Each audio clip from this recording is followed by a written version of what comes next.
কাল রাতে ঘুমের মধ্যে ছেলে আমার পাশে এসে বলল, মা, আমি স্বপ্নে দেখেছি আমরা দুজনে মন্দিরে বিয়ে করছি। কাল রাতে গভীর ঘুমে ছিলাম।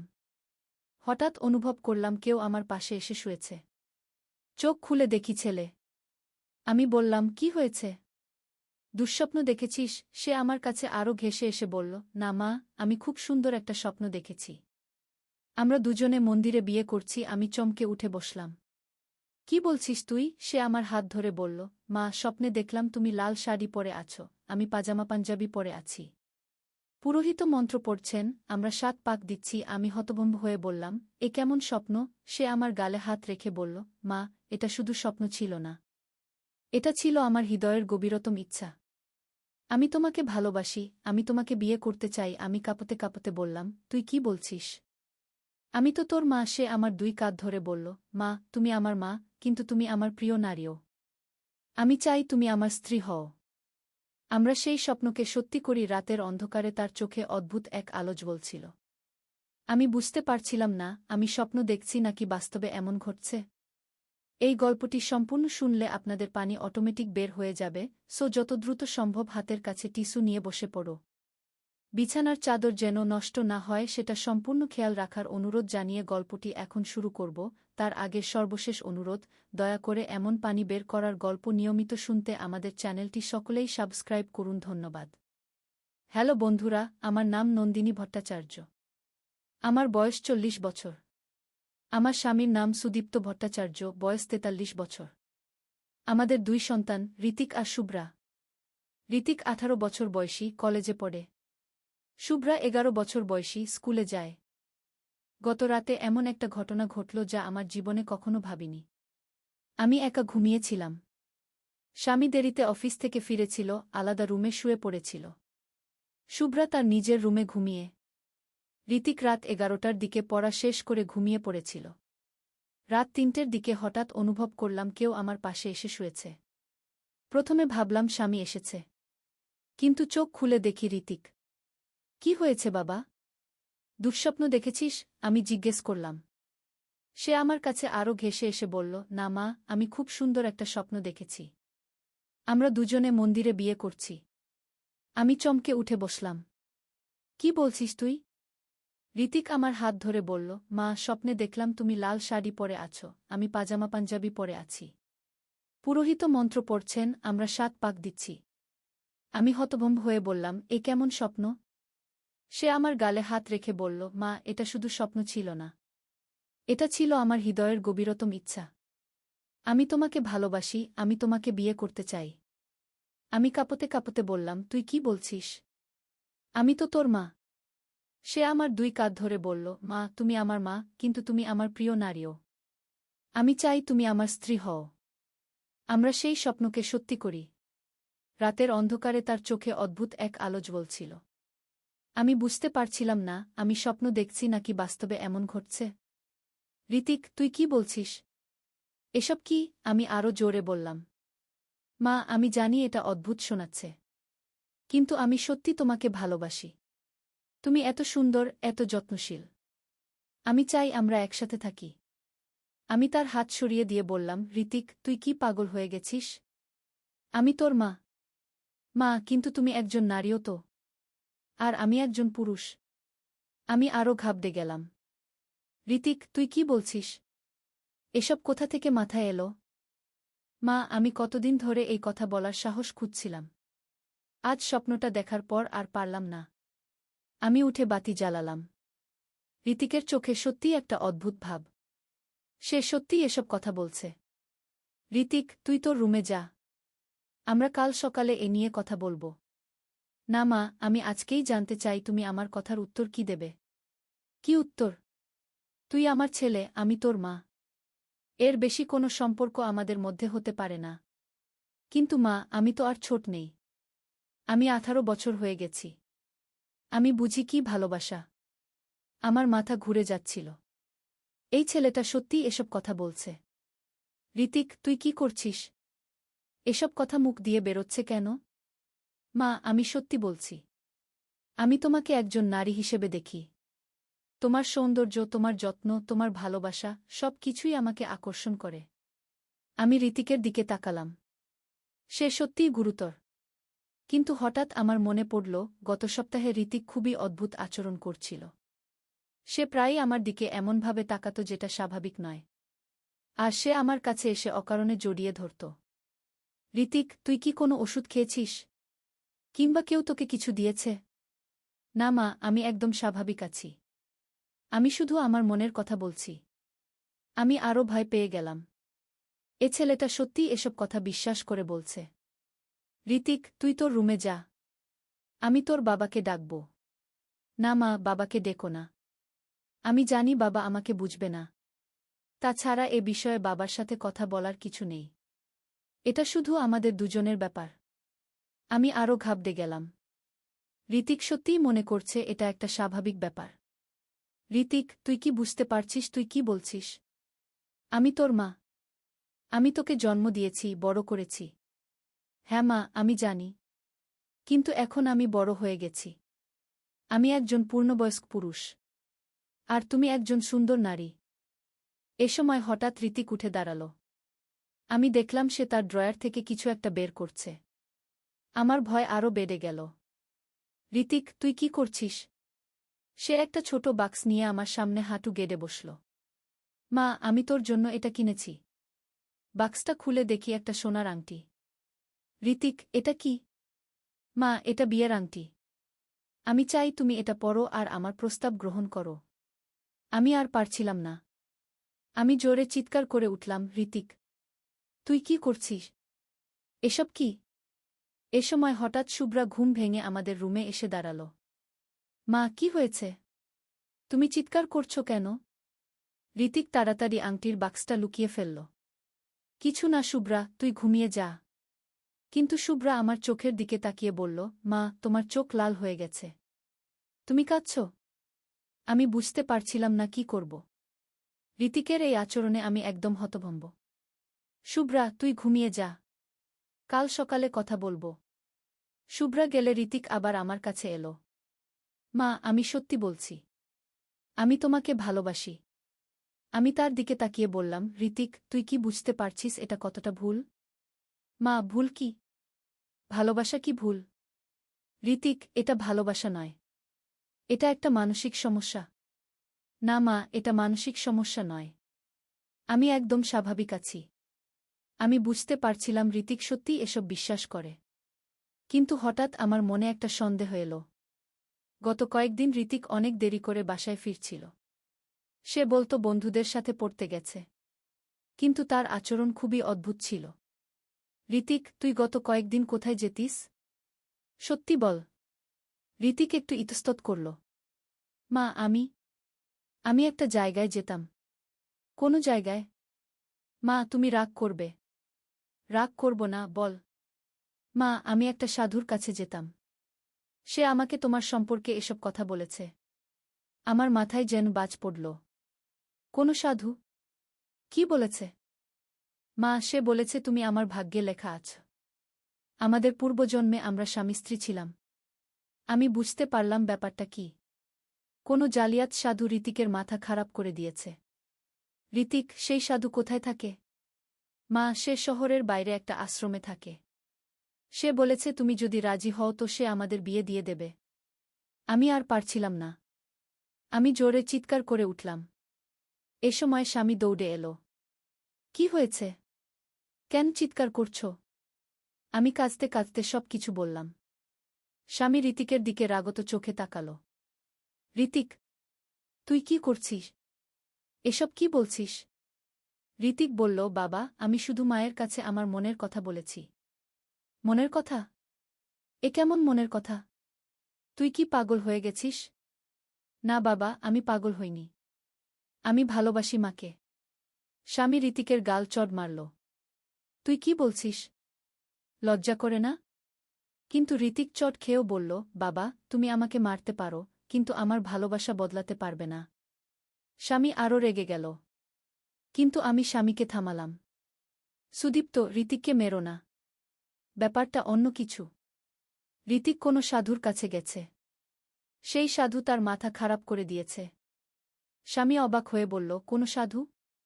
আমি ঋতিকের মুখ থেকে যা শুনেছি সব বললাম। স্বামী শুনে রাগে ফেটে পড়ল। ঋতিক, তুই কোনো সাধুর কাছে গেছিস? সে তোকে কি দিয়েছে? ঋতিক বলল, বাবা, সে আমাকে কিছু দেয়নি। সে শুধু সত্যি কথা বলেছে। কি সত্যি কথা? যে আমি আর মা পূর্বজন্মে স্বামী স্ত্রী ছিলাম। আর এ জন্মে আমাদের আবার একসাথে হওয়ার কথা। স্বামী বুঝতে পারল ঋতিকের মাথা একদম খারাপ হয়ে গেছে। ঋতিক, কাল সকালে আমরা ডাক্তারের কাছে যাব। আমার ডাক্তার দেখানোর কিছু নেই বাবা। আমি একদম ঠিক আছি। পরদিন সকালে আমরা ঋতিককে ডাক্তারের কাছে নিয়ে গেলাম। ডাক্তার ঋতিককে পরীক্ষা করে বলল, এর মাথায় কোনো ড্রাগের প্রভাব আছে। কেউ একে হিপনোটাইজ করেছে। আমরা বুঝতে পারলাম ব্যাপারটা কি। সেই জালিয়াত সাধু ঋতিকের মাথা খারাপ করে দিয়েছে। ডাক্তার বলল, আপনাদের সেই সাধুর কাছে যেতে হবে। তাকে দিয়ে এই হিপনোসিস ভাঙাতে হবে। নইলে ছেলের অবস্থা আরও খারাপ হবে। আমরা পুলিশে খবর দিলাম। পুলিশ আমাদের সাথে সেই আশ্রমে গেল। কিন্তু গিয়ে দেখি আশ্রমটা একদম ফাঁকা। সেই সাধু পালিয়ে গেছে। আশ্রমের কেয়ারটেকার বলল, এই সাধু গত সপ্তাহেই এসেছিল। আর গতকাল রাতেই চলে গেছে। পুলিশ আশ্রমটা তল্লাশি করল। তারা সেখানে নানা রকম রাসায়নিক পদার্থ পেল। আর পেল একটা ডায়েরি। ডায়েরিতে লেখা ছিল সেই সাধু কিভাবে ছেলেমেয়েদের মাথা খারাপ করে তাদের পরিবার ভেঙে দেয়া। তার লক্ষ্য ছিল পরিবারগুলোকে ধ্বংস করা। পুলিশ অফিসার বলল, এই লোকটা একটা সাইকোপ্যাথ। সে ইচ্ছা করেই পরিবার ভাঙতে চায়। সে ছেলেমেয়েদের মাথায় এমন সব ভাবনা ঢুকিয়ে দেয় যা পারিবারিক সম্পর্ক নষ্ট করে। আমরা বুঝতে পারলাম ঋতিক এই সাধুর শিকার হয়েছে। ডাক্তার ঋতিককে কাউন্সেলিং দিতে শুরু করল। ধীরে ধীরে ঋতিকের মাথা থেকে এসব অদ্ভুত ভাবনা বের হতে লাগল। কয়েক সপ্তাহ পর ঋতিক স্বাভাবিক হয়ে গেল। সে আমার কাছে এসে কাঁদতে কাঁদতে বলল, মা, আমি কি করেছিলাম? আমি কি বলেছিলাম? আমার কিছুই মনে নেই। আমি তাকে বুকে জড়িয়ে ধরে বললাম, কিছু মনে করো না বাবা। তুই আমার ছেলে, আমি তোর মা। এটাই আমাদের সম্পর্ক। ঋতিক কাঁদতে কাঁদতে বলল, মা, আমি তোমার কাছে ক্ষমা চাই। আমি জানি না কেন ওসব কথা বলেছিলাম। ক্ষমা চাওয়ার কিছু নেই বাবা। তুই সেই জালিয়াত সাধুর শিকার হয়েছিলি। তবে এই ঘটনার পর থেকে আমাদের পরিবারে একটা অদ্ভুত রহস্য থেকে গেল। কারণ সেই সাধু এখনও ধরা পড়েনি। পুলিশ তাকে খুঁজছে। কিন্তু সে যেন পৃথিবী থেকে হাওয়া হয়ে গেছে। আর একটা আশ্চর্যের ব্যাপার হল, সেই আশ্রমে পুলিশ যে রাসায়নিক পদার্থগুলো পেয়েছিল সেগুলো কোনো পরিচিত ড্রাগ নয়। বিজ্ঞানীরা পরীক্ষা করে দেখেছে এগুলো অজানা কিছু উপাদানের মিশ্রণ। কিন্তু সবচেয়ে রহস্যময় ব্যাপার হল, ঋতিক যখন স্বাভাবিক হয়ে গেল তখন সে একটা অদ্ভুত ক্ষমতা পেয়ে গেল। সে মানুষের মনের কথা পড়তে পারে। প্রথমে আমরা বিশ্বাস করিনি। কিন্তু যখন ঋতিক আমার মনের কথা হুবহু বলে দিল, তখন আমরা বুঝলাম সত্যিই কিছু একটা হয়েছে। একদিন ঋতিক আমার কাছে এসে বলল, মা, আমি জানি তুমি এখনো ভয় পাও। তুমি ভাবছ আমার মাথা আবার খারাপ হয়ে যাবে কিনা। আমি অবাক হয়ে বললাম, তুই কিভাবে জানলি আমি এটা ভাবছি? মা, আমি তোমার মনের কথা পড়তে পারি। সেই সাধুর ওষুধের প্রভাবে আমার এই ক্ষমতা এসেছে। আমি ভয় পেয়ে গেলাম। এটা কি রকম ক্ষমতা? মা, আমি যার হাত ছুঁই তার মনের কথা পড়তে পারি। আমি স্বামীকে এই কথা বললাম। স্বামী প্রথমে বিশ্বাস করল না। কিন্তু ঋতিক যখন তার মনের গোপন কথা বলে দিল, তখন সেও অবাক হয়ে গেল। এদিকে সেই রহস্যময় সাধুর খোঁজ চলতে থাকল। পুলিশ বিভিন্ন জায়গায় তার ছবি দিয়ে খোঁজ করতে লাগল। একদিন শুভ্রা স্কুল থেকে ফিরে এসে বলল, মা, আমার এক ক্লাসমেটের দাদা দিদিও এমন একটা সমস্যায় পড়েছে। আমি জিজ্ঞেস করলাম, কী রকম সমস্যা? তার দাদাও হঠাৎ তার দিদির সাথে বিয়ে করতে চায়। আর সেও কোনো সাধুর কাছে গিয়েছিল। আমরা বুঝতে পারলাম এই সাধু শুধু আমাদের পরিবারেই না, আরও অনেক পরিবারে এই ধরনের সমস্যা সৃষ্টি করেছে। আমরা সেই পরিবারের সাথে যোগাযোগ করলাম। তারাও আমাদের মতোই সমস্যায় পড়েছে। একসাথে আমরা আরও অনুসন্ধান করতে শুরু করলাম। আমরা জানতে পারলাম এই সাধু গত ৩ মাসে অন্তত ২০টি পরিবারে এই ধরনের সমস্যা সৃষ্টি করেছে। ঋতিকের নতুন ক্ষমতার কারণে আমরা একটা সুবিধা পেলাম। সে মানুষের মনের কথা পড়ে সেই সাধু সম্পর্কে তথ্য সংগ্রহ করতে লাগল। একদিন ঋতিক আমার কাছে এসে বলল, মা, আমি সেই সাধুর ব্যাপারে কিছু জানতে পেরেছি। কি জানতে পেরেছিস? মা, সে আসলে কোনো সাধু নয়। সে একটা অপরাধী চক্রের সদস্য। তারা পরিবার ভেঙে দিয়ে সম্পত্তি দখল করে। আমি অবাক হয়ে বললাম, এটা তুই কিভাবে জানলি? মা, আমি আজ একজনের মন পড়েছি। সে এই চক্রের সদস্য ছিল। সে তার মন থেকে বের হয়ে এসেছে। আমরা পুলিশকে এই তথ্য দিলাম। পুলিশ সেই ব্যক্তিকে গ্রেফতার করল। তার কাছ থেকে আরও তথ্য বের করল। জানা গেল এই চক্রটি বিভিন্ন শহরে এই ধরনের কাজ করে। তারা ধনী পরিবারের ছেলেমেয়েদের টার্গেট করে। তাদের মাথা খারাপ করে দিয়ে পরিবার ভেঙে দেয়। তারপর সেই পরিবারের সম্পত্তি দখল করে নেয়। কিন্তু আমাদের পরিবারে তাদের পরিকল্পনা সফল হয়নি। কারণ আমরা তাড়াতাড়ি বুঝতে পেরেছিলাম। এদিকে ঋতিকের মন পড়ার ক্ষমতা দিন দিন বাড়তে থাকল। সে এখন দূর থেকেই মানুষের মনের কথা পড়তে পারে। একদিন ঋতিক আমার কাছে এসে বলল, মা, আমি সেই সাধুকে খুঁজে পেয়েছি। কোথায়? মা, সে এখন পার্শ্ববর্তী জেলায় আছে। সেখানে সে নতুন একটা আশ্রম খুলেছে। আমরা পুলিশকে খবর দিলাম। পুলিশ সেখানে গিয়ে সেই সাধুকে গ্রেফতার করল। কিন্তু সাধুকে গ্রেফতার করার পর আরও একটা রহস্য বেরিয়ে এলো। সে আসলে কোনো সাধারণ অপরাধী নয়। সে একজন বৈজ্ঞানিক। সে মানুষের মন নিয়ন্ত্রণের উপর গবেষণা করত। তার ল্যাবে পুলিশ আরও অনেক রাসায়নিক পদার্থ পেল। আর পেল তার গবেষণার ডায়েরি। ডায়েরি থেকে জানা গেল সে মানুষের মনে কৃত্রিম ভালোবাসা সৃষ্টি করার ওষুধ আবিষ্কার করেছে। এই ওষুধ দিয়ে সে মানুষের মনে যে কারো প্রতি ভালোবাসা সৃষ্টি করতে পারে। কিন্তু তার এই পরীক্ষার একটা পার্শ্ব প্রতিক্রিয়া ছিল। যে ব্যক্তি এই ওষুধ খায় তার মন পড়ার ক্ষমতা তৈরি হয়। ঋতিক এই পার্শ্ব প্রতিক্রিয়ার কারণেই মন পড়ার ক্ষমতা পেয়েছে। সাধুকে জিজ্ঞাসাবাদ করে জানা গেল সে আন্তর্জাতিক একটা অপরাধী চক্রের সাথে যুক্ত। তারা বিভিন্ন দেশে এই ধরনের পরীক্ষা চালা। তাদের লক্ষ্য হল মানুষের মন নিয়ন্ত্রণ করে একটা নতুন ধরনের সমাজ তৈরি করা, যেখানে তারাই সব কিছু নিয়ন্ত্রণ করবে। কিন্তু ঋতিকের মন পড়ার ক্ষমতার কারণে আমরা তাদের এই চক্রান্ত ধরে ফেলতে পেরেছি। পুলিশ ঋতিকের সাহায্য নিয়ে পুরো চক্রটিকে ধরে ফেলল। আন্তর্জাতিক পুলিশও এই অভিযানে যোগ দিল। 1 মাসের মধ্যে পুরো চক্রটি ধরা পড়ে গেল। বিশ্বের বিভিন্ন দেশে তাদের সদস্যরা গ্রেফতার হল। কিন্তু এই ঘটনার পর আমাদের পরিবারে একটা নতুন চ্যালেঞ্জ এলো। ঋতিকের মন পড়ার ক্ষমতা ক্রমাগত বাড়ছিল। সে এখন যে কারো মন পড়তে পারে।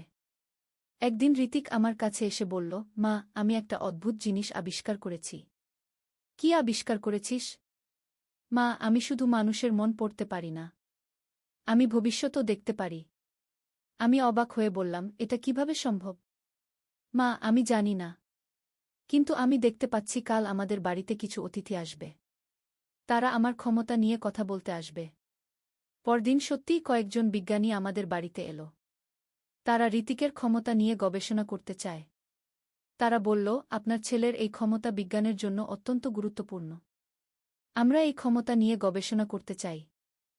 কিন্তু ঋতিক তাদের মন পড়ে বলল, না, আমি এদের সাথে যাব না। এরা আমাকে ব্যবহার করতে চায়। বিজ্ঞানীরা অবাক হয়ে গেল। তারা বুঝতে পারল ঋতিক তাদের উদ্দেশ্য জেনে ফেলেছে। এরপর আরও অনেক মানুষ ঋতিকের কাছে আসতে লাগল। কেউ তার ক্ষমতা ব্যবহার করতে চায়, কেউ তাকে নিয়ে গবেষণা করতে চায়। কিন্তু ঋতিক সবার মন পড়ে তাদের আসল উদ্দেশ্য বুঝে ফেলে। একদিন ঋতিক আমার কাছে এসে বলল, মা, আমাদের এখানে থাকা নিরাপদ নয়।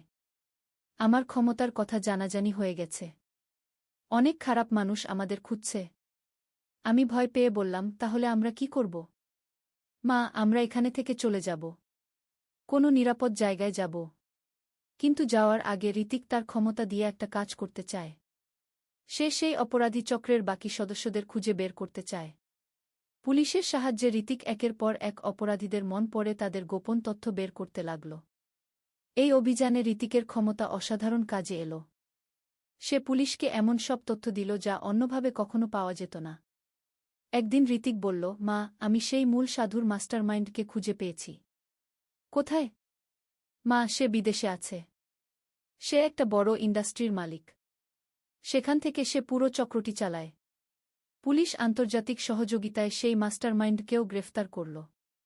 এইভাবে ঋতিকের অস্বাভাবিক ক্ষমতার কারণে একটা আন্তর্জাতিক অপরাধী চক্র ধরা পড়ে গেল। কিন্তু এরপর আমাদের আরও বড় একটা রহস্যের মুখোমুখি হতে হল। ঋতিকের ক্ষমতা দিন দিন বাড়তে থাকল। সে এখন শুধু মন পড়তে পারে না, ভবিষ্যতও দেখতে পারে। একদিন ঋতিক আমাদের বলল, আগামীকাল আমাদের বাড়িতে একটা বিপদ আসবে। কিছু খারাপ মানুষ আমাকে ধরে নিয়ে যেতে আসবে। আমরা পুলিশকে খবর দিলাম। পুলিশ আমাদের বাড়িতে নিরাপত্তার ব্যবস্থা করল। পরদিন সত্যিই কয়েকজন অস্ত্রধারী লোক আমাদের বাড়িতে আসল। কিন্তু পুলিশ তৈরি থাকায় তারা ধরা পড়ে গেল। এদের জিজ্ঞাসাবাদ করে জানা গেল এরা একটা গোপন সংস্থার সদস্য। তারা ঋতিকের মতো ক্ষমতাসম্পন্ন মানুষদের খুঁজে বের করে তাদের ব্যবহার করে। এরপর সরকার ঋতিকের নিরাপত্তার জন্য বিশেষ ব্যবস্থা নিল। আমাদের পরিবারকে একটা নিরাপদ জায়গায় পাঠানো হল। কিন্তু ঋতিক তার ক্ষমতা দিয়ে মানুষের উপকার করতে চায়। সে হারিয়ে যাওয়া মানুষদের খুঁজে বের করতে সাহায্য করে। অপরাধীদের ধরতে পুলিশকে সাহায্য করে। ধীরে ধীরে ঋতিক একজন গোয়েন্দার মতো কাজ করতে শুরু করল। তার ক্ষমতার কারণে অনেক জটিল মামলার সমাধান হল। একদিন ঋতিক একটা অদ্ভুত জিনিস বলল, মা, আমি দেখতে পাচ্ছি ভবিষ্যতে আমার ক্ষমতা আরও বাড়বে। আমি শুধু মন পড়তে পারব না, মানুষের মন নিয়ন্ত্রণও করতে পারব। আমি ভয় পেয়ে বললাম, এটা তো আরও ভয়ানক। না মা, আমি এই ক্ষমতা ভালো কাজে ব্যবহার করব। আমি খারাপ মানুষদের মন পরিবর্তন করে তাদের ভালো করে দেব। কিন্তু সময়ের সাথে সাথে আমরা বুঝতে পারলাম ঋতিকের এই ক্ষমতা শুধু সুবিধা নয়, এটা একটা অভিশাপও। মানুষের মন পড়তে পারার কারণে ঋতিক মানুষের সব গোপন কথা জেনে ফেলে। এতে তার মানসিক চাপ বাড়তে থাকে। একদিন ঋতিক আমার কাছে কাঁদতে কাঁদতে এলো, মা, আমি আর পারছি না। মানুষের মনের এত খারাপ চিন্তা জেনে আমার মন খারাপ হয়ে যাচ্ছে। আমি তাকে বুকে জড়িয়ে ধরলাম। বাবা, তুই চাইলে এই ক্ষমতা বন্ধ করতে পারিস না? মা, আমি চেষ্টা করেছি, কিন্তু পারছি না। এটা এখন আমার সাথে স্থায়ীভাবে জুড়ে গেছে। এ সময় একজন বিজ্ঞানী আমাদের কাছে এসে বলল, তিনি ঋতিকের এই ক্ষমতা কমানোর একটা উপায় খুঁজে পেয়েছেন। কি উপায়? আমি একটা বিশেষ ধরনের মেডিটেশন আবিষ্কার করেছি। এই মেডিটেশন করলে মন পড়ার ক্ষমতা নিয়ন্ত্রণ করা যায়। ঋতিক সেই মেডিটেশন শিখতে শুরু করল। ধীরে ধীরে সে তার ক্ষমতা নিয়ন্ত্রণ করতে পারল। এখন ঋতিক যখন চায় তখন মন পড়তে পারে, যখন চায় না তখন পারে না। এই ঘটনার পর আমাদের পরিবার আরও শক্তিশালী হয়ে উঠল। আমরা বুঝতে পারলাম জীবনে যে কোনো সমস্যা এলে একসাথে মিলে তার মোকাবেলা করতে হয়। ঋতিক এখন তার ক্ষমতা দিয়ে সমাজের উপকার করে। সে হারিয়ে যাওয়া শিশুদের খুঁজে বের করে, অপরাধীদের ধরতে পুলিশকে সাহায্য করে। আর আমি গর্ব করি আমার ছেলেকে নিয়ে, যে একটা ভয়ানক পরিস্থিতির শিকার হয়েও তার ক্ষমতাকে ভালো কাজে ব্যবহার করছে। এই গল্পের শিক্ষা হলো, জীবনে যত বড় বিপদই আসুক না কেন, পরিবারের ভালোবাসা আর একসাথে থাকার শক্তি দিয়ে সব কিছু জয় করা যায়। কিন্তু আমাদের অ্যাডভেঞ্চার এখানেই শেষ নয়। কারণ ঋতিকের ক্ষমতার কথা জানাজানি হয়ে যাওয়ায় বিশ্বের বিভিন্ন প্রান্ত থেকে আরও অনেক রহস্যময় মানুষ আমাদের খুঁজে বের করেছে। একদিন একজন বৃদ্ধ মানুষ আমাদের বাড়িতে এলো। তিনি বললেন, আমি ঋতিকের মতো ক্ষমতাসম্পন্ন আরও অনেকের খোঁজ রাখি। আমরা একটা গোপন সংস্থা গঠন করেছি। আমাদের লক্ষ্য হলো এই ক্ষমতা দিয়ে বিশ্বে শান্তি প্রতিষ্ঠা করা। ঋতিক তার মন পড়ে বুঝতে পারল এই বৃদ্ধ মানুষটি সত্যিই ভালো উদ্দেশ্যে এসেছেন। আমরা সিদ্ধান্ত নিলাম ঋতিক সেই সংস্থায় যোগ দেবে, কিন্তু একটা শর্তে, আমরা সবাই একসাথে থাকব। সেই বৃদ্ধ মানুষ রাজি হলেন। তিনি আমাদের সবাইকে তাদের গোপন ঘাঁটিতে নিয়ে গেলেন। সেখানে গিয়ে দেখি আরও অনেক পরিবার আছে যাদের সন্তানদের অস্বাভাবিক ক্ষমতা আছে। কেউ ভবিষ্যৎ দেখতে পারে, কেউ বস্তু সরাতে পারে, কেউ আগুন নিয়ন্ত্রণ করতে পারে। এই জায়গায় এসে আমরা বুঝতে পারলাম আমরা একা নই। এই পৃথিবীতে আরও অনেক পরিবার আছে যারা আমাদের মতো পরিস্থিতির মধ্য দিয়ে গেছে। এখানে এসে ঋতিক আরও অনেক কিছু শিখতে পারল। সে তার ক্ষমতা আরও ভালোভাবে ব্যবহার করতে পারল। আর আমি এখানে এসে অনেক মায়ের সাথে দেখা করলাম যারা আমার মতোই তাদের সন্তানদের নিয়ে চিন্তিত ছিল। কিন্তু একসাথে মিলে আমরা আমাদের সন্তানদের এই অস্বাভাবিক ক্ষমতাকে ভালো কাজে লাগাতে পারলাম। এই জায়গায় আমরা জানতে পারলাম যে ঋতিকদের মতো ক্ষমতাসম্পন্ন মানুষরা আসলে পৃথিবীর একটা বিশেষ অংশ। তারা বিশেষ কিছু কারণে এই ক্ষমতা পায়। কিছু মানুষ জন্মগতভাবে এই ক্ষমতা নিয়ে আসে, আবার কিছু মানুষ বিশেষ পরিস্থিতিতে এই ক্ষমতা পায়। ঋতিক সেই দ্বিতীয় দলের অন্তর্গত। সেই সাধুর ওষুধের প্রভাবে তার সুপ্ত ক্ষমতা জেগ। নদীর ধারে সেই গা। প্রথম অধ্যায়, শুরুজাত। পদ্মা নদীর ধারে একটা ছোট্ট গ্রাম ছিল, নাম তার রূপসী গ্রাম। গ্রামের নাম শুনলেই মনে হতো কত সুন্দর হবে। আর সত্যিই গ্রামটা ছিল অপূর্ব সুন্দর। সবুজ ধানক্ষেত, নারিকেল আর সুপারি গাছের সারি, আর নদীর শীতল হাওয়া, সব মিলিয়ে এক স্বর্গের মতো জায়গা। এই গ্রামেই থাকতো একটা ছেলে, নাম তার আলম। বয়স তখন 17 কি 18 হবে। ফর্সা রং, লম্বা চুল, আর চোখে একটা স্বপ্ন, বড় হয়ে সে লেখক হবে। প্রতিদিন সন্ধ্যায় নদীর ধারে বসে সে লিখত তার ডায়েরিতে। কখনো কবিতা, কখনো গল্প, কখনো শুধু মনের কথা। আলমের বাবা মোক্তার সাহেব ছিলেন গ্রামের স্কুলের প্রধান শিক্ষক। মা রহিমা বেগম ছিলেন একজন নরম মনের মহিলা, যিনি সবসময় সবার জন্য রান্না করতেন। তাদের ছোট্ট টিনের চালের বাড়িটা ছিল গ্রামের মাঝখানে। আলমের একটা ছোট বোন ছিল, সামিয়া। বয়স তার 10 বছর। চঞ্চল, দুষ্টু, কিন্তু খুব মিষ্টি। সে সবসময় ভাইয়ের পিছন পিছন ঘুরত। ভাইয়া, আমাকে নিয়ে চলো না। এই ছিল তার প্রিয় সংলাপ। দ্বিতীয় অধ্যায়, নতুন প্রতিবেশী। একদিন গ্রামে নতুন একটা পরিবার এলো। তারা ঢাকা থেকে এসেছিল। বাবা একজন সরকারি চাকরিজীবী, বদলি হয়ে এই উপজেলায় এসেছেন। তাদের সাথে ছিল একটা মেয়ে, নাম তার তানিয়া। তানিয়া ছিল আলমের সমবয়সী। লম্বা চুল, বড় বড় চোখ, আর মুখে সবসময় একটা হাসি। সে ছিল খুবই পড়ুয়া। বই পড়তে তার খুব ভালো লাগত। প্রথম দিন যখন সে গ্রামের স্কুলে ভর্তি হলো, তখন সবাই অবাক হয়ে তাকে দেখছিল। শহুরে মেয়ে, কিন্তু কোনো অহংকার নেই। আলম আর তানিয়ার প্রথম দেখা হয়েছিল স্কুলের লাইব্রেরিতে। দুজনেই একই বই খুঁজছিল, রবীন্দ্রনাথের গোরাগি। তুমিও রবীন্দ্রনাথ পড়ো? আলম জিজ্ঞেস করেছিল। হ্যাঁ, আমার খুব প্রিয়। তুমি? তানিয়া হেসে জবাব দিয়েছিল। সেই থেকে তাদের বন্ধুত্ব শুরু। প্রতিদিন স্কুলে, লাইব্রেরিতে, আর কখনো কখনো নদীর ধারে বসে তারা গল্প করত। সাহিত্য নিয়ে, জীবন নিয়ে, স্বপ্ন নিয়ে। তৃতীয় অধ্যায়, স্বপ্নের কথা। একদিন সন্ধ্যায় নদীর ধারে বসে আলম তানিয়াকে বলল, জানো, আমি বড় হয়ে লেখক হতে চাই। এমন গল্প লিখব যেগুলো মানুষের মন ছুঁয়ে যাবে। তানিয়া মৃদু হেসে বলল, তুমি পারবে। তোমার লেখার হাত খুব ভালো। তুমি যা লিখো তাতে আন্তরিকতা আছে। তুমি কি হতে চাও? আলম জিজ্ঞেস করল। আমি শিক্ষিকা হতে চাই। গ্রামের মেয়েদের পড়াতে চাই। দেখো না, এখানে কত মেয়ে স্কুলেই যায় না। আমি চাই সবাই পড়াশোনা করুক। তানিয়ার কথা শুনে আলম অবাক হল। এতটা সরল, এতটা নিঃস্বার্থ স্বপ্ন। তুমি সত্যিই অসাধারণ, আলম বলল। তানিয়া লজ্জা পেয়ে বলল, আরে না, আমি সাধারণ। তবে হ্যাঁ, আমি মানুষের জন্য কিছু করতে চাই। সেদিন থেকে আলমের মনে তানিয়ার জন্য একটা বিশেষ জায়গা তৈরি হলো। সে বুঝতে পারছিল না এটা কি অনুভূতি, কিন্তু তানিয়াকে না দেখলে তার দিন ভালো যেত না। চতুর্থ অধ্যায়, বর্ষাকাল। বর্ষা এলো। পদ্মা নদী ফুলে ফেঁপে উঠল। চারিদিকে পানি আর পানি। স্কুল বন্ধ হয়ে গেল। বৃষ্টি থামার নাম নেই। একদিন সন্ধ্যায় আলম দেখল তানিয়া তাদের বাড়ির সামনে দাঁড়িয়ে আছে, ভিজে একদম। কি হয়েছে? এভাবে বৃষ্টিতে ভিজে আসলে কেন?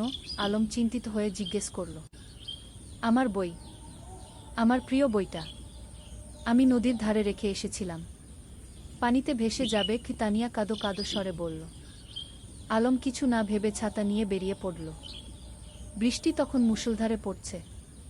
সে নদীর ধারে গিয়ে দেখল তানিয়ার বইটা একটা পাথরের নিচে চাপা পড়ে আছে, কিন্তু পানি প্রায় সেখানে পৌঁছে গেছে।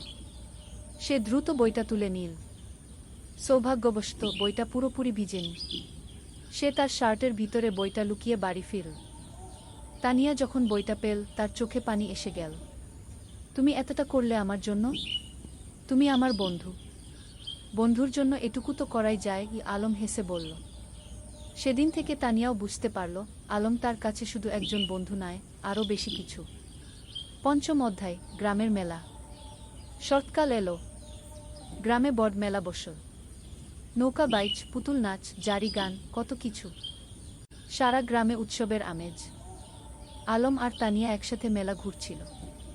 স্বামীও ছিল তাদের সাথে। সে দুষ্টুমি করে বলল, ভাইজা, তানিয়া আপু তোমার বউ হবে? আলম আর তানিয়া দুজনেই লজ্জা পেয়ে গেল। আলম স্বামীয়াকে বকা দিল, কিন্তু মনে মনে সে ভাবছিল, সত্যিই তো, তানিয়াকে ছাড়া তার জীবন অসম্পূর্ণ মনে হয়। মেলায় একটা পুতুলের দোকানে তানিয়া একটা সুন্দর পুতুল দেখে মুগ্ধ হয়ে গেল। কিন্তু দাম শুনে হতাশ হলো, 50 টাকা। তার কাছে এত টাকা ছিল না। আলম চুপি চুপি পুতুলটা কিনে নিল। মেলা শেষে যখন বাড়ি ফিরছিল তখন সে তানিয়াকে পুতুলটা দিল। এটা তুমি আমার জন্য? তানিয়া অবাক হয়ে বলল। তুমি যেটা চেয়েছিলে সেটা তোমার হওয়া উচিত কি? আলম মৃদু হেসে বলল। তানিয়া পুতুলটা বুকে জড়িয়ে ধরল। ধন্যবাদ আলম, তুমি সত্যিই খুব ভালো। সেদিন রাতে আলম তার ডায়েরিতে লিখল, আজ আমি বুঝেছি ভালোবাসা কাকে বলে। যাকে দেখলে বুক ভরে যায়, যার জন্য নিজের সব কিছু দিয়ে দিতে ইচ্ছা করে, সেই তো ভালোবাসা। ষষ্ঠ অধ্যায়, শঙ্কর। কিন্তু জীবন তো সবসময় সুখের থাকে না। একদিন আলমের বাবা হঠাৎ অসুস্থ হয়ে পড়লেন। ডাক্তার বলল তাকে ঢাকায় নিয়ে যেতে হবে ভালো চিকিৎসার জন্য। আলম দুশ্চিন্তায় পড়ে গেল। ঢাকায় যেতে হলে অনেক টাকা লাগবে। তাদের পরিবার তো সচ্ছল নয়। তানিয়া যখন এ খবর পেল সে তার বাবাকে বলল। তানিয়ার বাবা একজন ভালো মানুষ ছিলেন। তিনি আলমের বাবার চিকিৎসার জন্য টাকা দিতে রাজি হলেন। না না, এভাবে আমরা নিতে পারব না, মোক্তার সাহেব বললেন। আপনি আমার মেয়ের শিক্ষকের বাবা। আমার দায়িত্ব আপনার সেবা করা, তানিয়ার বাবা বললেন। শেষ পর্যন্ত আলমের বাবাকে ঢাকায় নিয়ে যাওয়া হলো। আলম আর তার মা তার সাথে গেল। সামিয়া থেকে গেল গ্রামে তানিয়াদের বাড়িতে। ঢাকায় থাকতে হলো প্রায় 1 মাস। সেই 1 মাস আলম প্রতিদিন তানিয়াকে চিঠি লিখত। মোবাইল ফোন তো তখন সবার ছিল না। চিঠি ছিল যোগাযোগের মাধ্যম। তানিয়াও প্রতিদিন চিঠির অপেক্ষায় থাকত। আলমের চিঠি পড়ে সে বুঝতে পারত আলম কতটা কষ্টে আছে, কতটা দুশ্চিন্তায় আছে। সে নিজেও আলমের জন্য দোয়া করত। সপ্তম অধ্যায়, ফিরে আসা। অবশেষে মোক্তার সাহেব সুস্থ হয়ে উঠলেন। ডাক্তার বললেন এখন তিনি বাড়ি যেতে পারবেন, কিন্তু সতর্ক থাকতে হবে। যেদিন আলম গ্রামে ফিরল সেদিন পুরো গ্রাম খুশিতে আত্মহারা। সবাই মোক্তার সাহেবকে দেখতে এলো। তানিয়াও এলো সামিয়াকে নিয়ে। আলম তানিয়াকে দেখে বলল, তোমার চিঠিগুলো আমাকে শক্তি দিয়েছে। ঢাকায় যখন খুব কষ্ট লাগত তখন তোমার চিঠি পড়ে আবার ভালো লাগতো। আমি জানতাম তুমি ফিরে আসবে। আমি বিশ্বাস রাখিনি, হারাইনি। তানিয়া মৃদু হেসে বলল। সেদিন বিকেলে নদীর ধারে বসে আলম তানিয়াকে বলল, তানিয়া, আমি তোমাকে কিছু বলতে চাই। বলো, তানিয়া বলল। আমি আমি তোমাকে ভালোবাসি। ঢাকায় থাকার সময় প্রতিটা মুহূর্তে তোমার কথা মনে পড়েছে। তুমি ছাড়া আমার জীবন অর্থহীন। তানিয়া কিছুক্ষণ চুপ করে রইল। তারপর বলল, আমিও তোমাকে ভালোবাসি আলম, কিন্তু আমরা এখনো ছোট। আমাদের পড়াশোনা শেষ করতে হবে, নিজেদের প্রতিষ্ঠিত করতে হবে। তারপর আমরা একসাথে থাকব। আলম তার কথা শেষ করল। হ্যাঁ, একসাথে থাকব। তানিয়া হেসে মাথা নাড়ল। অষ্টম অধ্যায়, সময়ের পরীক্ষা। পরের কয়েক বছর দ্রুত কেটে গেল। আলম আর তানিয়া দুজনেই খুব ভালো ছাত্র ছিল। এসএসসি পরীক্ষায় দুজনেই জিপিএ 5 পেল। এরপর তারা ঢাকায় কলেজে ভর্তি হল। আলম নটরডেম কলেজে আর তানিয়া হলিক্রস কলেজে। গ্রাম ছেড়ে শহরে আসতে হলো। শহরের জীবন ছিল অন্যরকম। ব্যস্ততা, ভিড়, শব্দ, সবকিছু গ্রামের থেকে আলাদা। কিন্তু আলম আর তানিয়া তাদের লক্ষ্য থেকে বিচলিত হল না। প্রতি সপ্তাহান্তে তারা দেখা করত। কখনো রমনা পার্কে, কখনো টিএসসিতে, কখনো কোনো বইয়ের দোকানে। তারা একে অপরকে উৎসাহ দিত, সাহস দিত। এইচএসসি পরীক্ষায়ও দুজনেই ভালো ফল করল। আলম ঢাকা বিশ্ববিদ্যালয়ে বাংলা সাহিত্যে ভর্তি হল আর তানিয়া শিক্ষা বিভাগে। কিন্তু বিশ্ববিদ্যালয়ের জীবনে নতুন চ্যালেঞ্জ এলো। রাজনীতি, সেশনজট, আর্থিক সংকট, নানা সমস্যা। কখনো কখনো আলমের মনে হতো সে হয়তো লেখক হতে পারবে না। তানিয়াও মাঝে মাঝে হতাশ হতো। কিন্তু তারা একে অপরকে সাহায্য করত। আলম যখন হতাশ হতো তানিয়া তাকে মনে করিয়ে দিত তার স্বপ্নের কথা। তানিয়া যখন ভেঙে পড়ত আলম তাকে শক্তি যোগাত। নবম অধ্যায়, স্বপ্ন পূরণের পথে। স্নাতক শেষ করার পর আলম একটা পত্রিকায় চাকরি পেল, সাংবাদিক হিসেবে। বেতন খুব বেশি না, কিন্তু লেখার সুযোগ ছিল। সে ফিচার লিখত, গল্প লিখত। তানিয়া একটা স্কুলে শিক্ষিকা হিসেবে যোগ দিল। তার স্বপ্ন ছিল গ্রামে ফিরে যাওয়া, কিন্তু সে জানত এখনো সময় হয়নি। আগে অভিজ্ঞতা অর্জন করতে হবে। একদিন আলম একটা প্রকাশনা সংস্থায় তার লেখা গল্পের পাণ্ডুলিপি জমা দিল। সে একটা উপন্যাস লিখেছিল, নদীর ধারে সেই গাছ। এটা ছিল তাদের নিজেদের গল্প, তাদের গ্রামের গল্প। কয়েক মাস পর প্রকাশক ফোন করলেন। আপনার বই আমরা প্রকাশ করতে চাই। গল্পটা খুব সুন্দর, আবেগময়। আলম বিশ্বাস করতে পারছিল না। তার স্বপ্ন সত্যি হচ্ছে। সে প্রথমেই তানিয়াকে খবরটা দিল। আমি জানতাম তুমি পারবে। তুমি তো সত্যিই লেখক। তানিয়া খুশিতে আটখানা। বইটা প্রকাশিত হওয়ার পর বেশ সাড়া পড়ে গেল। পাঠকরা ভালো সাড়া দিল। সমালোচকরাও প্রশংসা করল। 10ম অধ্যায়, ঘরে ফেরা। 5 বছর পর আলম আর তানিয়া সিদ্ধান্ত নিল তারা গ্রামে ফিরে যাবে। ঢাকায় তারা যা অর্জন করতে চেয়েছিল তা করেছে।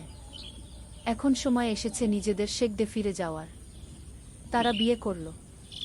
সাদামাটা অনুষ্ঠান, কিন্তু পূর্ণ আন্তরিকতায়। পুরো গ্রাম এসেছিল তাদের বিয়েতে। তোমরা আমাদের গর্ব, মুক্তার সাহেব আবেগে বললেন। বিয়ের পর তারা গ্রামেই থেকে গেল। আলম লেখালেখি চালিয়ে গেল। সে গ্রামের গল্প লিখত, সাধারণ মানুষের গল্প। তার বই পরপর সফল হতে লাগল। তানিয়া গ্রামে একটা স্কুল খুল। বিনামূল্যে গরিব মেয়েদের পড়াতে লাগল। সে তার স্বপ্ন পূরণ করছিল। একাদশ অধ্যায়, নতুন প্রজন্ম। 3 বছর পর তাদের একটা মেয়ে হলো। নাম রাখো রূপা।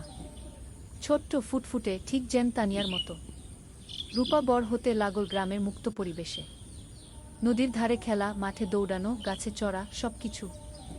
আলম তাকে গল্প শোনাতো, তানিয়া তাকে পড়াতো। একদিন রূপা জিজ্ঞেস করল, বাবা, তুমি আর মা কিভাবে পরিচিত হলে? আলম হেসে বলল, সেটা একটা লম্বা গল্প মা। একদিন তোমাকে পুরো গল্প শোনাব গু। এখন শোনাও না, রূপা জেদ করল। আলম তানিয়ার দিকে তাকাল। তানিয়া হেসে মাথা নাড়ল। ঠিক আছে, শোনো তাহলে। অনেক বছর আগে এই নদীর ধারে দুটো ছেলে মেয়ে পরিচিত হয়েছিল। দ্বাদশ অধ্যায়, পূর্ণতা। বছর কেটে গেল। আলমের বই এখন দেশজুড়ে জনপ্রিয়। সে একজন প্রতিষ্ঠিত লেখক। কিন্তু খ্যাতি তাকে বদলায়নি। সে এখনও সেই সরল, বিনলি আলম। তানিয়ার স্কুল এখন বড় হয়েছে। শত শত মেয়ে সেখানে পড়ছে। অনেকে এখন কলেজে, বিশ্ববিদ্যালয়ে। তানিয়া তাদের সবার কাছে একজন আদর্শ। একদিন সন্ধ্যায় নদীর ধারে বসে আলম তানিয়াকে বলল, তুমি জানো, এই জায়গাটাই আমার সবচেয়ে প্রিয়। এখানেই আমরা প্রথম একসাথে বসেছিলাম, স্বপ্নের কথা বলেছিলাম। আর এখন সেই স্বপ্ন পূরণ হয়েছে, তানিয়া বলল। শুধু পূরণই না, আরও বেশি কিছু পেয়েছি। তোমাকে পেয়েছি, রূপাকে পেয়েছি, এই সুন্দর জীবনটা পেয়েছি। রূপা তখন দৌড়ে এসে তাদের কোলে বসল। বাবা, আমি বড় হয়ে তোমার মতো লেখক হব। আলম হেসে মেয়ের মাথায় হাত বুলিয়ে দিল। তুমি যা হতে চাও তাই হবে মা। আমরা তোমার পাশে আছি। সূর্য তখন অস্ত যাচ্ছে নদীর ওপারে। লাল কমলা আকাশ, নদীর শীতল বাতাস, আর পরিবারের উষ্ণতা, এর চেয়ে সুন্দর আর কি হতে পারে?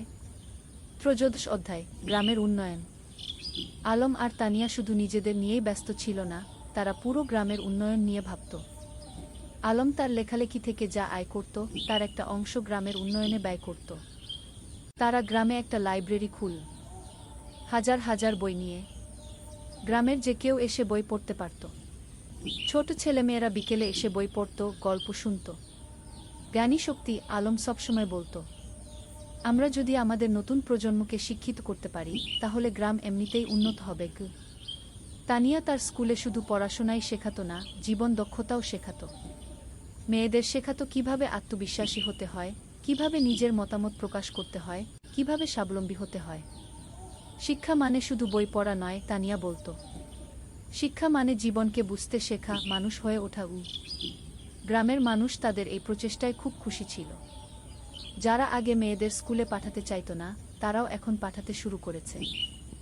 একদিন গ্রামের প্রবীণ হাজী সাহেব আলমকে বললেন, বাবা, তোমরা আমাদের গ্রামের জন্য যা করছো, সেটা আল্লাহ কবুল করুন। তোমরা না থাকলে আমাদের গ্রাম এখনো অন্ধকারেই থাকত। আলম বিনয়ের সাথে বলল, চাচা, আমরা তো এই গ্রামেরই সন্তান। আমাদের দায়িত্ব এই গ্রামের সেবা করা। চতুর্দশ অধ্যায়, বাধা আর সংগ্রাম। কিন্তু জীবন তো সবসময় মসৃণ পথে চলে না। একদিন গ্রামে একটা বড় সমস্যা দেখা দিল। পদ্মা নদীর ভাঙন শুরু হলো। প্রতিদিন নদী গ্রামের জমি গিলে খাচ্ছে। অনেক পরিবার তাদের বাড়িঘর হারাচ্ছে। ফসলের জমি নদীতে তলিয়ে যাচ্ছে। মানুষ আতঙ্কিত। আলম আর তানিয়া বসে থাকল না। তারা একটা সভা ডাকল। পুরো গ্রামের মানুষ এলো। আমরা যদি একসাথে কাজ করি তাহলে আমরা নদীর ভাঙন রোধ করতে পারব, আলম বলল। আমাদের সরকারের কাছে দরখাস্ত দিতে হবে, আমাদের নিজেদেরও কিছু পদক্ষেপ নিতে হবে গু। তারা একটা কমিটি গঠন করল। জেলা প্রশাসকের কাছে দরখাস্ত দিল। সংবাদপত্রে লিখল। আলম তার লেখনীর মাধ্যমে এই সমস্যা তুলে ধরল সারা দেশে। কয়েক মাসের সংগ্রামের পর সরকার নড়েচড়ে বসল। নদীর তীরে বাঁধ নির্মাণের কাজ শুরু হলো। ধীরে ধীরে ভাঙন থামল। গ্রামের মানুষ স্বস্তির নিঃশ্বাস ফেল। তোমরা আমাদের গ্রামকে বাঁচিয়েছ, একজন বৃদ্ধ আলমকে আশীর্বাদ করলেন। আমরা সবাই মিলে বাঁচিয়েছি, আলম বলল। এটা সবার প্রচেষ্টার ফল। পঞ্চদশ অধ্যায়, রূপার স্বপ্ন। রূপা এখন 10 বছরের। খুব মেধাবী মেয়ে। স্কুলে সব সময় প্রথম হয়। কিন্তু শুধু পড়াশোনায় নয়, সে খেলাধুলায়, গানেও ভালো। একদিন রূপা তার বাবা মাকে বলল, আমি ডাক্তার হতে চাই। গ্রামের মানুষদের সেবা করব। আলম আর তানিয়া খুশি হল। তাদের মেয়ে অন্যের সেবা করতে চায়, এর চেয়ে বড় গর্বের আর কি হতে পারে? তুমি যা হতে চাও আমরা তোমাকে সাহায্য করব, তানিয়া বলল। কিন্তু রূপার একটা শর্ত ছিল। আমি ঢাকায় না, গ্রামেই থাকব। এখানেই পড়ব, এখানেই ডাক্তারি করব গু। আলম হেসে বলল, কেন মা? ঢাকায় তো ভালো সুযোগ পাবে গু।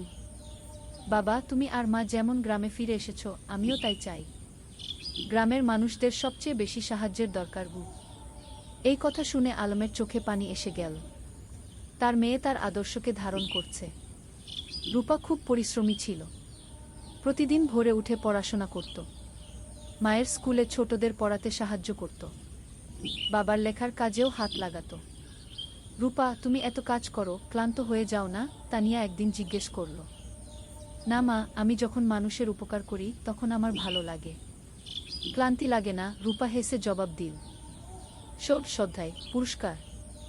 আলমের লেখালেখি এখন দেশের সীমা পেরিয়ে গেছে। তার বই অনুবাদ হয়েছে বিভিন্ন ভাষা। বিদেশেও পাঠক তৈরি হয়েছে। একদিন একটা খবর এলো, আলম জাতীয় সাহিত্য পুরস্কার পেতে যাচ্ছে। এটা দেশের সর্বোচ্চ সাহিত্য পুরস্কার। পুরো গ্রাম আনন্দে উদ্বেলিত। আমাদের আলম জাতীয় পুরস্কার পাবে, সবাই গর্ব করে বলতে লাগল। পুরস্কার দেওয়ার অনুষ্ঠান হলো ঢাকায়। প্রধানমন্ত্রী নিজে পুরস্কার তুলে দিলেন আলমের হাতে। আপনার লেখা আমাদের গ্রাম বাংলার প্রকৃত চিত্র তুলে ধরে, প্রধানমন্ত্রী বললেন। আপনি দেশের গর্ব। আলম বিনয়ের সাথে পুরস্কার নিল। তার মনে পড়ল সেই দিনগুলোর কথা, যখন সে নদীর ধারে বসে স্বপ্ন দেখত লেখক হওয়ার। পুরস্কার পাওয়ার পর আলম একটা বক্তৃতা দিল। এই পুরস্কার শুধু আমার একার নয়। এটা আমার স্ত্রী তানিয়ার, আমার মেয়ে রূপার, আমার গ্রামের সব মানুষের। তারা আমাকে অনুপ্রাণিত করেছে, সাহস দিয়েছে গি। তানিয়ার চোখে খুশির অশ্রু। তার স্বামী এত বড় সম্মান পেল, কিন্তু তবুও সে নিজের কৃতিত্ব সবার সাথে ভাগ করে নিচ্ছে। সপ্তদশ অধ্যায়, তানিয়ার স্বীকৃতি। আলমের পুরস্কার পাওয়ার 1 বছর পর তানিয়াও একটা সম্মান পেল। সরকার তাকে সেরা শিক্ষক পুরস্কার দিল। তার স্কুল থেকে যে মেয়েরা বের হয়ে গেছে তারা এখন বিভিন্ন ক্ষেত্রে প্রতিষ্ঠিত। কেউ ডাক্তার, কেউ ইঞ্জিনিয়ার, কেউ শিক্ষক, কেউ উদ্যোক্তা। পুরস্কার নেওয়ার সময় তানিয়া বলল, আমি শুধু বীজ বপন করেছি। এই মেয়েরাই আমার আসল পুরস্কার। তারা নিজেদের প্রতিষ্ঠিত করেছে, সমাজে অবদান রাখছে গি। তার স্কুলের একজন প্রাক্তন ছাত্রী, যে এখন একজন সফল ব্যবসায়ী, মঞ্চে উঠে এসে বলল, ম্যাডাম না থাকলে আমি আজ এখানে থাকতাম না। তিনি আমাকে শুধু পড়াশোনাই শেখাননি, আত্মবিশ্বাস শিখিয়েছেন গু। রূপা তখন মঞ্চের নিচে বসে মায়ের দিকে তাকিয়েছিল, গর্বিত চোখে। আমার মা সত্যিই সেরা, সে মনে মনে বলল। অষ্টাদশ অধ্যায়, সময়ের প্রবাহ। আরও কয়েক বছর কেটে গেল। রূপা এখন 8ম শ্রেণীতে। খুব ভালো ছাত্রী। তার স্বপ্ন ডাক্তার হওয়ার, সেই স্বপ্ন এখনও অটুট। আলম এখনও লিখে যাচ্ছে। তার নতুন একটা উপন্যাস বের হলো, জোছনা রাতের স্বপ্ন। এটাও বেশ জনপ্রিয় হলো। তানিয়ার স্কুল এখন অনেক বড়। 300 জন ছাত্রী, 10 জন শিক্ষক, একটা পূর্ণাঙ্গ শিক্ষা প্রতিষ্ঠান। গ্রামটাও অনেক বদলে গেছে। এখন পাকা রাস্তা, বিদ্যুৎ, স্বাস্থ্যকেন্দ্র, সবকিছু আছে। কিন্তু গ্রামের আত্মা, সেই সারল্য, সেই ভালোবাসা, সেটা আছে অক্ষুণ্ণ। একদিন সন্ধ্যায় পুরো পরিবার নদীর ধারে বসেছিল। আলম, তানিয়া, রূপা আর শামিয়া। শামিয়া এখন বিবাহিত, তার একটা ছেলে আছে।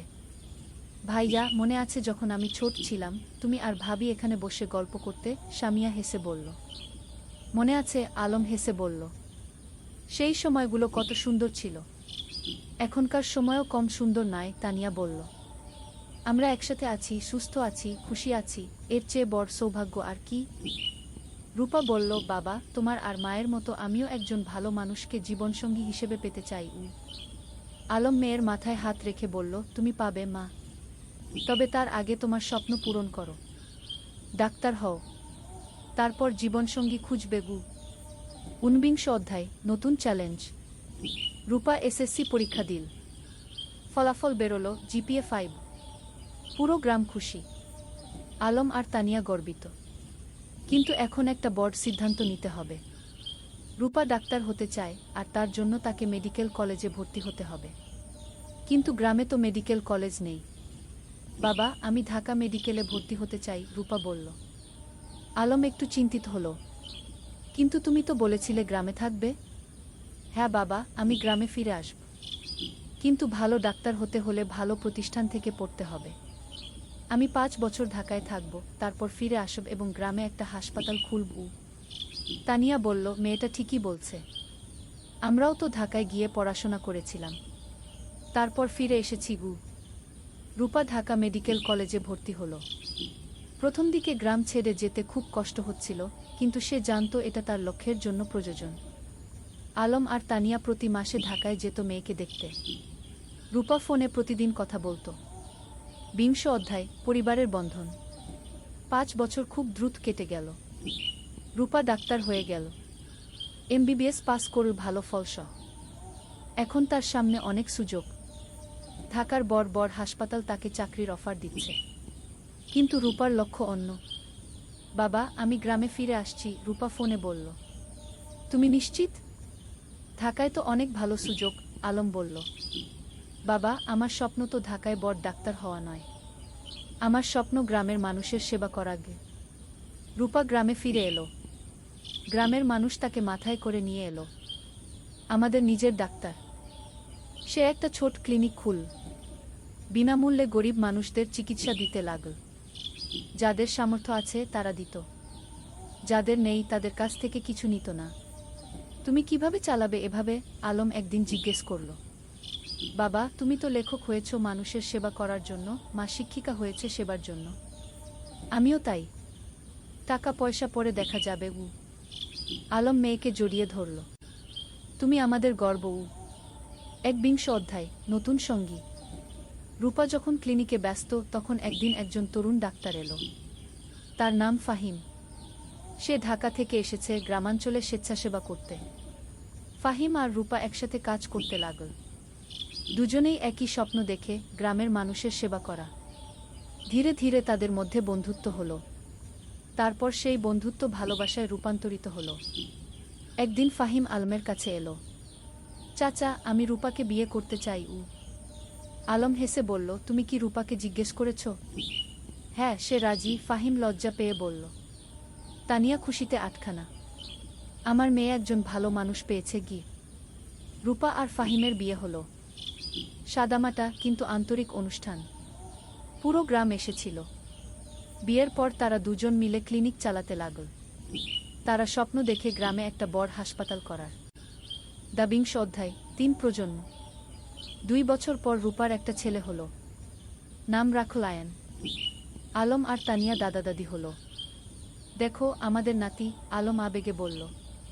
তানিয়া শিশুটিকে কোলে নিয়ে বলল, এই শিশু আমাদের ভবিষ্যৎ। এর জন্যই তো আমরা এত কাজ করছি। এখন বাড়িতে 3 প্রজন্ম। আলমতানিয়া, রূপা, ফাহিম আর ছোট্ট আয়ান। প্রতিদিন সন্ধ্যায় তারা একসাথে বসে। আলম গল্প বলে, তানিয়া গান শোনায়, রূপা দিনের কাজের গল্প বলে। একদিন আয়ান যখন একটু বড় হলো, সে জিজ্ঞেস করল, দাদু তুমি কি করো? আলম হেসে বলল, আমি গল্প লিখি, নাতুবু। আমাকে একটা গল্প বলো না? ঠিক আছে, শোনো তাহলে। অনেক বছর আগে এই নদীর ধারে কি। আর এভাবেই চলতে থাকে জীবনের গল্প, প্রজন্ম থেকে প্রজন্মে। 23 অধ্যায় উত্তরাধিকার। আলম এখন 60 পেরিয়ে গেছে।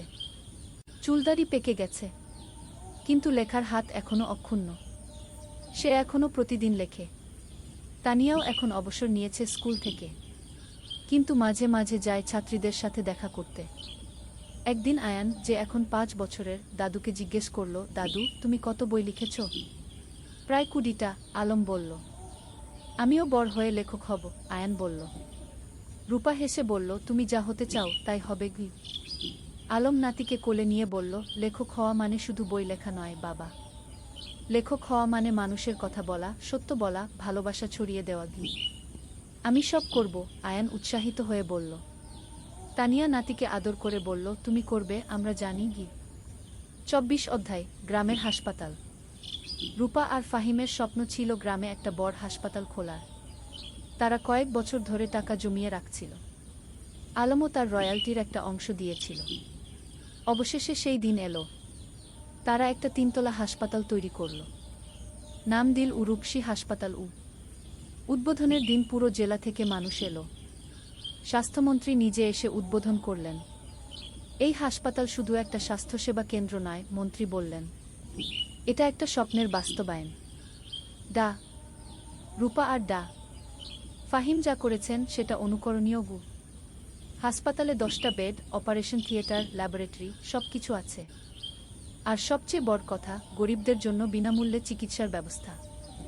আলম গর্বে বুক ফুলিয়ে বলল, আমার মেয়ে যা করেছে আমি কলম দিয়ে তা করতে পারিনি গি। তুমি কলম দিয়ে মানুষের মন ছুঁয়েছ, আমি হাত দিয়ে মানুষের শরীর সারাচ্ছি। দুটোই সমান গুরুত্বপূর্ণ, রূপা বলল। 25 অধ্যায় প্রত্যাবর্তন। একদিন গ্রামে একটা আশ্চর্য ঘটনা ঘটল। যে ছেলেটা 30 বছর আগে গ্রাম ছেড়ে আমেরিকায় গিয়েছিল সে ফিরে এলো। তার নাম জামিল। সে আমেরিকায় একজন সফল ব্যবসায়ী, কিন্তু বয়স হয়েছে, এখন শেখদে ফিরতে চায়। জামিল আলমের সাথে দেখা করতে এলো। আমি তোমার বই পড়েছি আমেরিকায় বসে। সেই বই পড়ে আমার গ্রামের কথা মনে পড়ে গেল, তাই ফিরে এলাম। স্বাগতম, আলম হাসি মুখে বলল। জামিল বলল, আমি এই গ্রামের জন্য কিছু করতে চাই। তুমি কি পরামর্শ দাও? আলম ভাবল একটু, তারপর বলল, গ্রামে একটা কারিগরি প্রশিক্ষণ কেন্দ্র খোলো। যুবকদের হাতে কলমে কাজ শেখাও, তাহলে তারা চাকরি পাবে, স্বাবলম্বী হবে। জামিল খুশি হল। চমৎকার আইডিয়া। কয়েক মাসের মধ্যে একটা কারিগরি প্রশিক্ষণ কেন্দ্র খোলা হলো। সেখানে ছেলেমেয়েরা কম্পিউটার, ইলেকট্রনিক্স, সেলাই, রান্না, নানা বিষয়ে প্রশিক্ষণ পেতে লাগল। এভাবে একে একে গ্রামে নতুন নতুন সুবিধা যুক্ত হতে লাগল। কেউ ফিরে এসে স্কুলে দান করল, কেউ রাস্তা বানিয়ে দিল, কেউ মসজিদ মন্দির সংস্কার করল। আলম দেখছিল আর ভাবছিল, একজন মানুষ যদি ভালো কাজ শুরু করে তাহলে সেটা অন্যদেরও অনুপ্রাণিত করে কি। 26 অধ্যায় পরবর্তী প্রজন্ম। আয়ান এখন 10 বছরের, খুব মেধাবী ছেলে। সে দাদুর কাছে বসে গল্প শোনে, দাদির কাছে থেকে জীবনের পাঠ নেয়। একদিন স্কুলে একটা রচনা প্রতিযোগিতা হলো।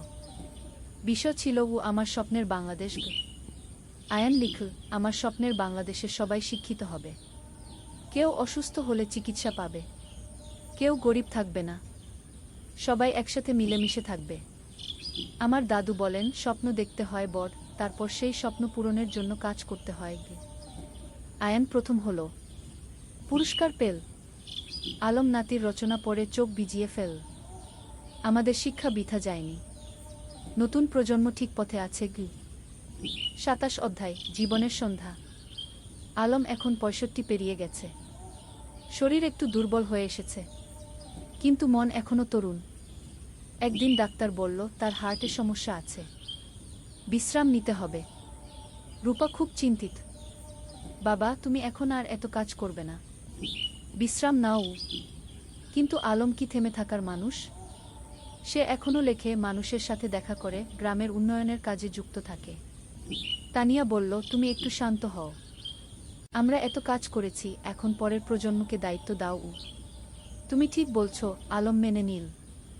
কিন্তু আমার একটা শেষ ইচ্ছা আছে। কি? তানিয়া জিজ্ঞেস করল। আমি আমাদের জীবনের গল্পটা লিখতে চাই, একটা আত্মজীবনী, যাতে পরের প্রজন্ম জানতে পারে আমরা কিভাবে স্বপ্ন দেখেছিলাম, কিভাবে সেই স্বপ্ন পূরণ করেছিলাম। তুমি লেখো, তানিয়া হেসে বলল। আমি তোমাকে সাহায্য করব। 28 অধ্যায়, শেষ বই। পরের 6 মাস আলম লিখল তার জীবনের গল্প। নদীর ধারে সেই গা, একটি জীবন কথা কি নাম দিল। বইটাই ছিল তাদের প্রথম দেখা, প্রথম প্রেম, সংগ্রাম, সফলতা, ব্যর্থতা, সবকিছু। বই প্রকাশিত হওয়ার পর দেশজুড়ে সাড়া পড়ে গেল। মানুষ পড়ল আর অনুপ্রাণিত হল। একজন পাঠক চিঠি লিখল, আপনার বই পড়ে আমি বুঝেছি স্বপ্ন দেখা আর তা পূরণ করা সম্ভব।